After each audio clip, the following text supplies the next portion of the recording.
This is Optimal Work Daily. Humility, 3 Lessons, and a Birthday by Chris Guillebeau of chrisguillebeau.com. There are few things more awkward than sitting in a bookstore by yourself with a row of empty chairs in front of you. As people approach, you hope they're coming to say hi until they head to the gardening section. Other people walk by with bags that look like they might contain cupcakes, and your heart lifts for a brief moment. At dozens of cities in the weeks prior to this evening, people drove for hours to come, and cupcakes were brought by the baker's dozens. But tonight, you're in a shopping mall bookstore with the empty chairs, the very nice staff smiling and offering to bring you water or coffee. This, you slowly begin to remember, is where the work is actually made. You think about the book signing you stumbled on 2 years ago, where a lone author stood by himself, trying to smile and awkwardly displaying his stack of books. You went over to talk to him about his book and tried to make him feel better without being too obvious. And as you said farewell and wished him good luck, you resolved this would never happen to you. But here you sit, looking out at empty chairs. It matters not how many Twitter followers you have around the world, since apparently none of them live in this small town. You ask yourself, would you still do this work if no one cared? It's a hard question, but eventually you answer, yes, I would. So you sit there and write these notes, determined to express gratitude for the chance to be alone and write. That's what a writer does, yes? And then someone shows up, who has in fact driven in from another small town an hour away. You ambush him and make sure he sits down in a chair as quickly as possible. So glad you're here, you say, and the statement has never been more true. A meetup with one attendee is a lot better than a meetup with 0. Then someone else arrives with several children in tow. I love large families, you say for the first time in your life. The kids are occupied with iPod and Nintendo DS games, but you're thrilled to see that each small child takes her own chair, thus improving the visual effect to passersby. A couple of other people wander in, trying to decide whether to stay or leave, and then they stay. It's not a big crowd by any measure, or even a medium one, but hey, people showed up. You enlist the kids in helping to color in the map you've been lugging around all across the continent. You talk for a while with everyone, and some of them even buy books, and you sign them. You say goodnight, you say thank you to the kind store managers, and then you go home to the hotel. It's now past 9 p.m., so all the nearby restaurants are closed. Small towns may be known for many good things, but nightlife is not usually one of them. You find a small pizza place run by a Chinese family. It's closed too, but you brazenly approach the counter anyway, spying 2 pieces of mushroom pizza on a warming rack. Bad news, the pizza's cold. No more oven, the man explains. Good news, he'll give you the 2 cold slices for the price of 1. You pay for only 1 slice, he says again, to make sure you understand this valuable offer.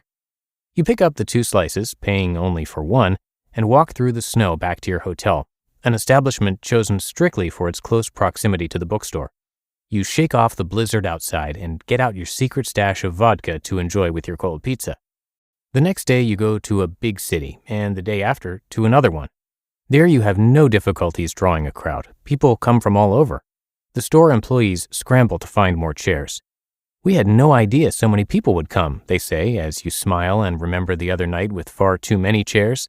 Cupcakes are brought and consumed. A good time is had by all, and you prepare to advance to a new stage of adventures. But before you move on, you reflect back on the contrast between the events and ask, what's the lesson here? You decide on 3 things. 1, embrace humility. Sometimes you'll fail, and while failure is overrated, having known them both intimately, you're fairly certain that success is much better, you know you can still learn something from every experience. It's always good to keep it real. 2, an artist makes art. As lovely and exciting as everything else can be, never forget to focus on the source. A painter paints, a musician makes music, a writer writes. Wander from the source at your own peril. And 3, when you ask for adventure, you don't always know what you'll get. That's how adventure works. You could choose the safe route and avoid the risk of disappointment, but a good adventurer would never do that. And for all these things and more, you are glad and grateful. You recall the sensation that every traveler knows well, the odd sense of déjà vu and wonderment of being in yet another place. You have been to so many places already, and you'll go to so many more. Who knows what the future holds? If you've learned nothing else through your quest of joy and 2-for-1 pizza, you've learned it's better not to know. Far too many people lead lives of quiet desperation, but you know better, so you'll keep pursuing adventure to big cities and small towns alike. This, you believe with all your heart, is the only option worth choosing. You just listened to the post titled Humility, 3 Lessons, and a Birthday by Chris Guillebeau of chrisguillebeau.com. This show is sponsored by BetterHelp. We're all marveled at how quickly kids learn and that sense of wonderment they have while doing it. But as adults, sometimes we lose that curiosity. Well, if there's something you've been wanting to learn, know that therapy can help you reconnect with your sense of wonder, because your back-to-school era can come at any age. And make no mistake, therapy is for everyone. Whether or not you've been through significant trauma, therapy can be a great tool for setting boundaries, learning new skills, and ultimately becoming the best version of yourself. If you're thinking of starting therapy, give BetterHelp a try. It's entirely online, designed to be convenient, flexible, and suited to your schedule. Just fill out a brief questionnaire to get matched with a licensed therapist and switch therapists anytime for no additional charge. Rediscover your curiosity with BetterHelp.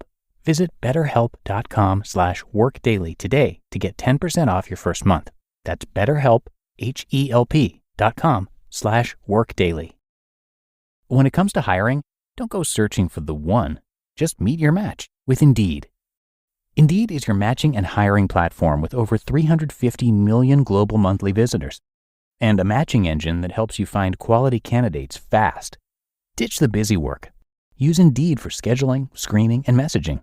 93% of employers agree. Indeed delivers the highest quality matches compared to other job sites. And one of the things I really love about Indeed is that it filters out those incompatible applicants. So when you're hiring, the process is much faster and you only have to consider applicants that are already likely to be a great fit. And listeners of this show will get a $75 sponsored job credit to get your jobs more visibility at Indeed.com/startup. So just go to Indeed.com/startup right now and support our show by saying you heard about Indeed on this podcast. Indeed.com/startup. Terms and conditions apply. And thank you to Chris. He started his site, which he called The Art of Nonconformity, in order to chronicle his journey to every country in the world, which he in fact completed before his 35th birthday. He has a few books worth checking out as well. The Art of Nonconformity, which was translated into more than 30 languages, then The $100 Startup, which was a New York Times and Wall Street Journal bestseller, selling more than 700,000 copies worldwide, and his book The Money Tree is all about finding the fortune in your own backyard. He also hosts the popular World Domination Summit in Portland, and you can come by chrisguillebeau.com for a lot more, and I have his site, including the spelling of his name, of course, linked in this episode's description. And I think that does it for me today. I thank you as always for being a subscriber to our show. Hope you have a great rest of your day, and I'll see you back here tomorrow, where your optimal life awaits.